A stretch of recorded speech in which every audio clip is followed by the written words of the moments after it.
How did digital stress change in times of the COVID-19 pandemic?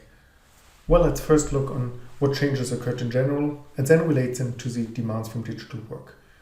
As you all know, we had many measures of physical and social distancing to contain the spread of the virus and the pandemic. If we look at the work life, then across sectors we saw a decrease in orders and workload. This is obviously not true for every sector. Think about intensive care services in hospitals, for example. They were higher in demand than prior to the pandemic. But across the board, we see a decrease in orders, a decrease in workload.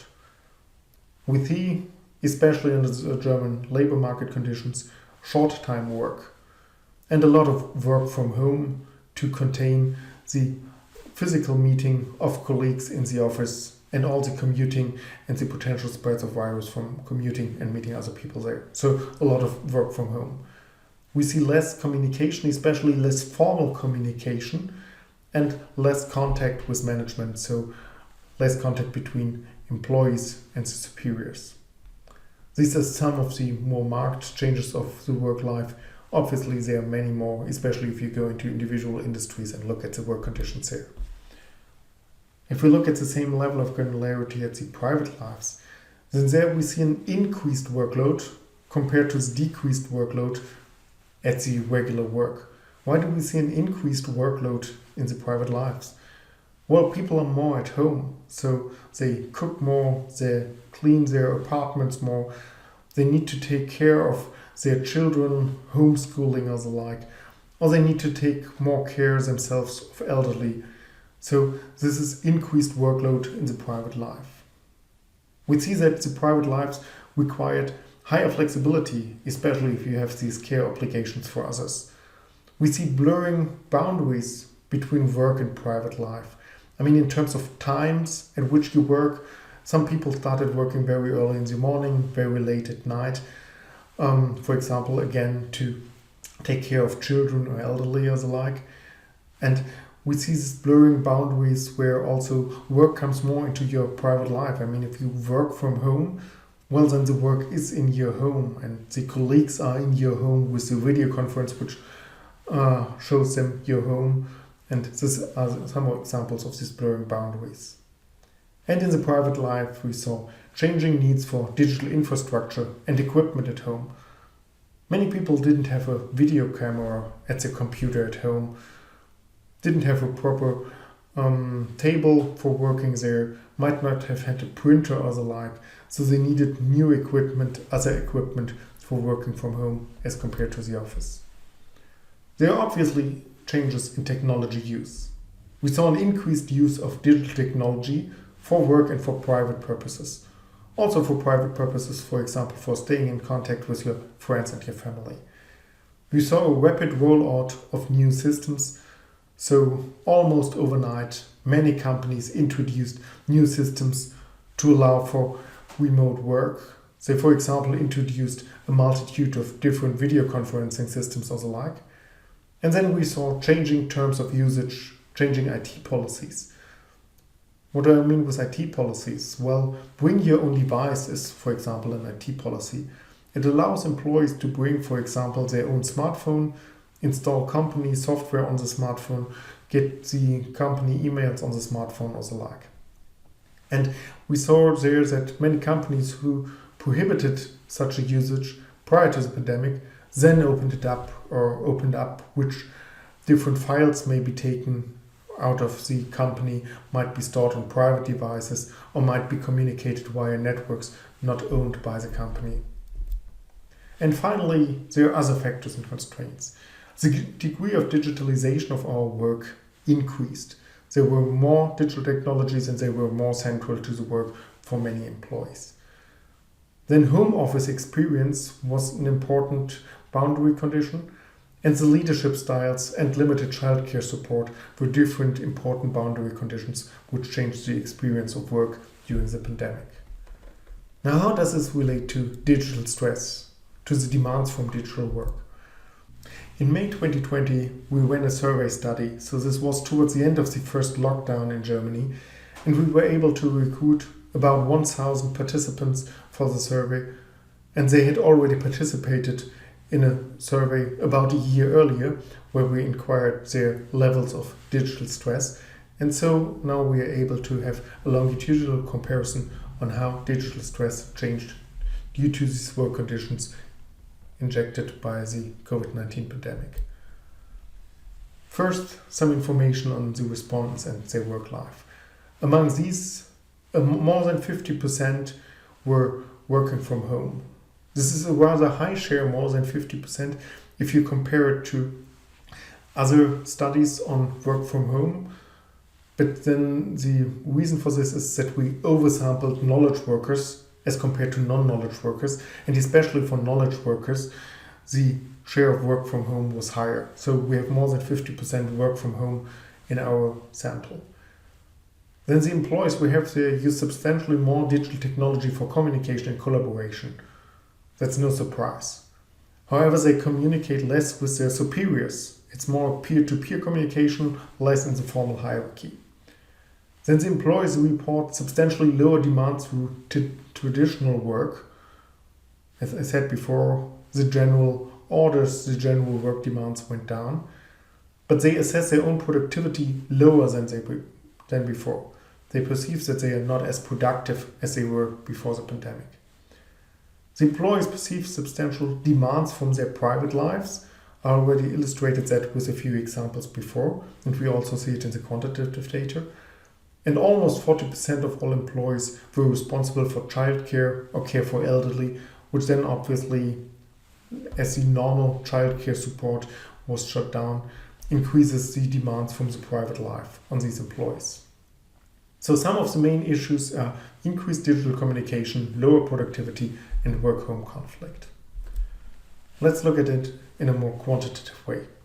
What you see here are different dimensions, different resources, different demand, different outcomes. Always at the bottom we have a low intensity, at the top we have a high intensity, and you see two bars, the white one, the blue one. The white one shows the intensity of this resource demand or outcome prior to the COVID-19 pandemic, and the blue bar during the COVID-19 pandemic, as said at the end of the first lockdown in Germany. So let's first look at the resources. The sense of community went up. That's somehow strange because we had less contact with others. But then we felt more like a community. We felt more like, well, we are all in this together. We need to support each other. So the sense of community went slightly up. The leadership quality, which is another important resource, which helps us to meet demands, well, it stayed almost constant. And the IT support went down. It worsened, which is not surprising either. If you have a computer problem at work, well, the way to your help desk is shorter than you have a computer problem at home. If it can be solved remotely, then there might not be a difference. But if the problem needs physical interaction with your computer, then your help desk colleague can't come along. And if your router isn't working at home, then you yourself need to take care of restoring the internet connection. So the IT support worsened. But overall, there are not too big differences in the resources if we think about them from a work perspective. If we look at the demands, well, they went substantially down.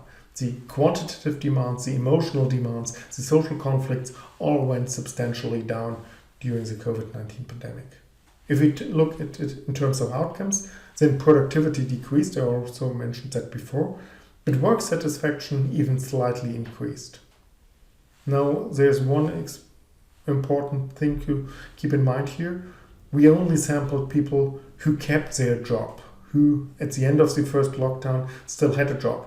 Obviously, there are others who lost their job, for example, because their company couldn't stay in business, went bankrupt, and then we don't have them in our sample. So work satisfaction increased for the people who kept their job. So overall, the availability of professional resources has become partly better and partly worse. All professional requirements, all the demands are perceived less intensively, and nevertheless, productivity decreases very significantly with slightly better job satisfaction. This was a work perspective. Let's look at the private perspective, and again, we can look at resource demands and outcomes now in the private perspective. Family support went down, it worsened. Sounds kind of strange, as I said, our sense of community went up. Yes, but then family support, if you again think, for example, about childcare, where the grandparents often take care of children, then this was restricted, and also among other family members, we had less travel, we had less physical support in the demands you have at home. So family support went down. Social support, general social support from others, so for example from neighbors, went up slightly. And if we look at the demands, that's a complete inverse picture from what we had on the work perspective. The demands went up across different categories of demands. So the quantitative demands, how much work you have to do for your private life, the emotional demands, the mental demands, but also the financial worries. For example, because you are not sure whether you'll keep your job, which might create financial worries. And in terms of outcomes, we see an increased work-home conflict. So in summary, the availability of private resources has become partly better and partly worse. This partly better, partly worse is the same as on the work perspective. All private requirements or private demands are perceived much more intensely. That's the opposite from the work perspective. And at the same time, the conflict potential also increases. Now, this was a general perspective on resources, demands, and outcomes in the work perspective, in the private perspective. Let's be more specific in relation to the 12 demands from digital work. What you see on this chart are, again, these 12 demands from left to right. And what you see with the percentages and the red and green bars is the change in intensity compared to prior to the COVID-19 pandemic. So on the left-hand side, non-availability, 11%, tells you that this demand from digital work, non-availability, is the one which most strongly increased during the COVID-19 pandemic, 11% from its pre-pandemic level. The minus 15% on the right-hand side show you that for job insecurity, the demand decreased. Well, why does it increase for non-availability? That seems pretty straightforward. If you work from home, and remember about 50% of the respondents in this sample worked from home at that time, you couldn't take all technology which you have at work to your home. So there might be systems, hardware systems, software systems, which you know exist, which you typically in the office have access to, but if you at home, you don't have access to them. That's non-availability. Then this lacking sense of achievement increased, role ambiguity and invasion increased.